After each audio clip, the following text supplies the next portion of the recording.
नमस्कार दोस्तों, आज हम बात करेंगे यूके के रिगार्डिंग।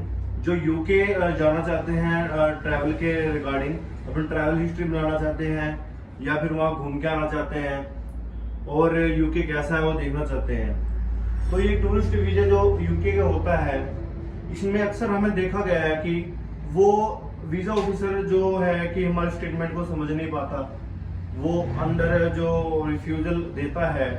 तकरीबन यही कारण होता है कि यूके का वीजा जो हम रिफ्यूजल खाते हैं, उसका यही मैक्सिमम कारण होता है कि वो स्टेटमेंट जो है हमारी नहीं जज कर पाते कि ये कैसी बनाई है। तो आज उस पर हम बात करेंगे कि आप अपनी जो स्टेटमेंट है उसको कैसे वेल मेंटेन कर सके। तो सबसे पहले हम मान के चलें कि जैसे कि हमारा इनकम है, इनकम सोर्स हमारा कुछ भी हो सकता है। जैसे कि हम कहीं सैलरी ले रहे हैं, कहीं जॉब कर रहे हैं, कहीं किसी बिजनेस से प्रॉफिट कमा रहे हैं, या फिर कोई हमारा रेंटल इनकम है जो हर 3 महीने, महीने 6 महीने में आ रहा है, या फिर हमारा एग्रीकल्चर है। तो एग्रीकल्चर में भी क्या होता है कि इनकम आती है हमारे हर जो भी हम फसल अपनी काटते हैं, हर फसल पे हमें इनकम होती है। उसकी मैं वीडियो अलग से सेपरेट बनाऊंगा। तो उसमें भी काफी लोगों का यही डाउट रहता है कि जो फार्मर हैं उनके वीजे लगते हैं नहीं लगते हैं। तो उनके बारे में फिर मैं वीडियो दोबारा बनाऊंगा। तो पहले हम बात कर लेते हैं नॉर्मली स्टेटमेंट हमारी कैसी होनी चाहिए। तो पहले हम लेके चलेंगे कि ये मान के चलें कि जो हमारी सैलरी है वो 50,000 रुपये है। कितनी है? 50,000 रुपये। तो 50,000 रुपये अगर हमारी सैलरी है तो उसके हिसाब से हम खर्च भी करते होंगे हर महीना हम खर्च भी करते होंगे। 50,000 रुपये अगर हमारे अकाउंट में आ रहे हैं तो खर्च हम करते हैं। जैसे हमारा एक्सपेंस हो गया 10,000 रुपया, 10,000 हमारा एक्सपेंस हो गया दोस्तों। इसके बाद वीजा ऑफिसर क्या देखता है कि जो 50,000 रुपये कमा रहा है वो 10,000 रुपये खर्च कर रहा है इंडिया के अंदर, यानी कि 6 मंथ की बैंकिंग दी है।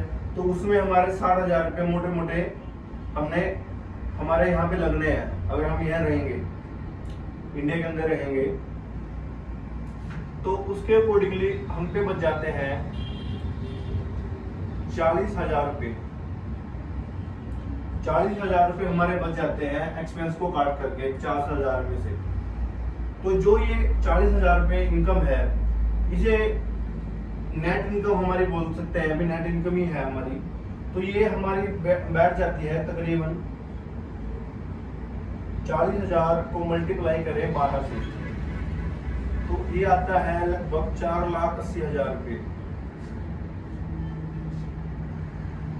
ठीक है, 4,80,000 रुपये हमारा सालाना इनकम हो गया। तो उसके हिसाब से 6 मंथ,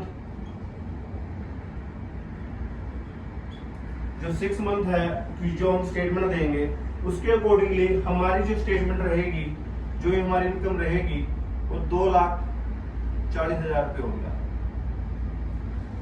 ठीक है, यहां तक हम समझ सकते हैं कि 6 मंथ की जो हमारी इनकम है वो हमारा खर्चा काट करके 40,000 के हिसाब से 6 महीने में 2,40,000 रुपये हमारे पास आ चुके हैं।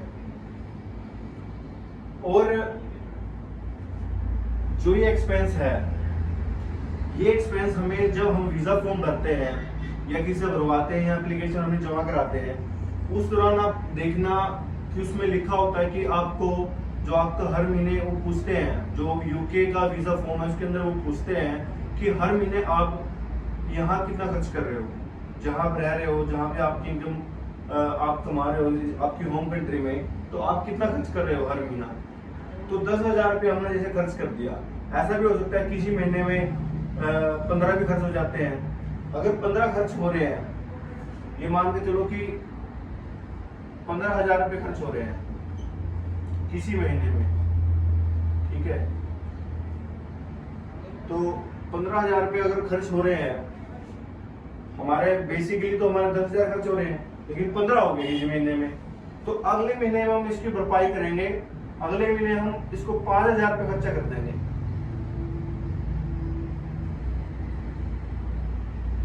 5,000 रुपये खर्चा कर देंगे।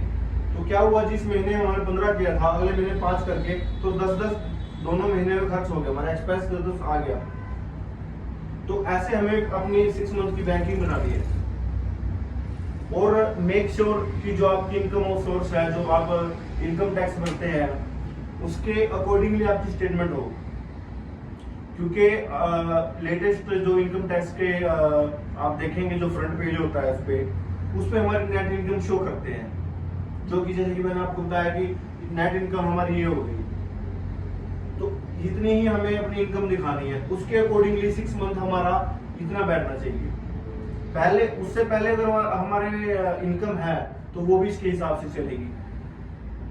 क्योंकि इनकम टैक्स तकरीबन यूके के अंदर कई लोग देते भी, कोई नहीं देता, लेकिन वो बैंक की कुछ जज करते हैं।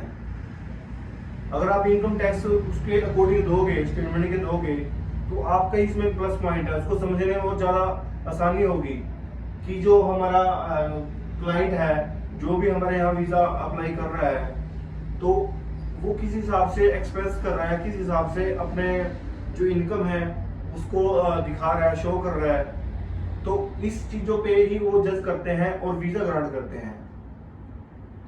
जरूरी नहीं है कि आपकी इनकम 50,000 रुपये हो, क्योंकि मैंने अक्सर देखा है कि जिसके 25,000 रुपये इनकम से आधी इनकम भी उनके वीजे लग जाते हैं। क्योंकि उनके अंदर एक कुछ और फैक्टर भी होता है, जिसके 25,000 रुपये भी जिसकी इनकम है उनके वीजे भी ग्रांट होते हैं, क्योंकि उनको वापसी आने का रीजन उनका स्ट्रॉन्ग होता है।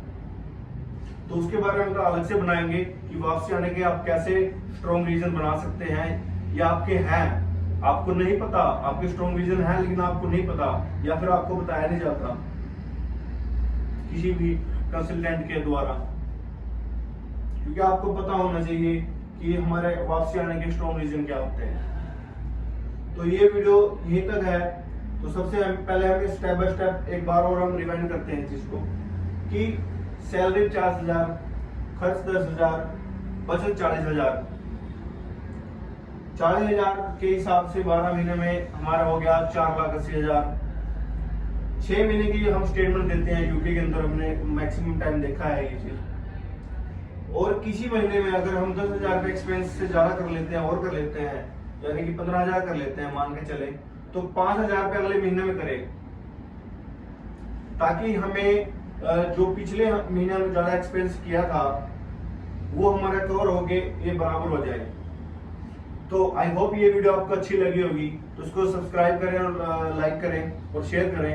और भी हम इंफॉर्मेशन इनके रिगार्डिंग लेके आएंगे, और इससे भी अच्छी और जानकारी आपसे शेयर करेंगे, साझा करेंगे, ताकि आप खुद से वीजा अप्लाई करके खुद से वीजा कर सकें।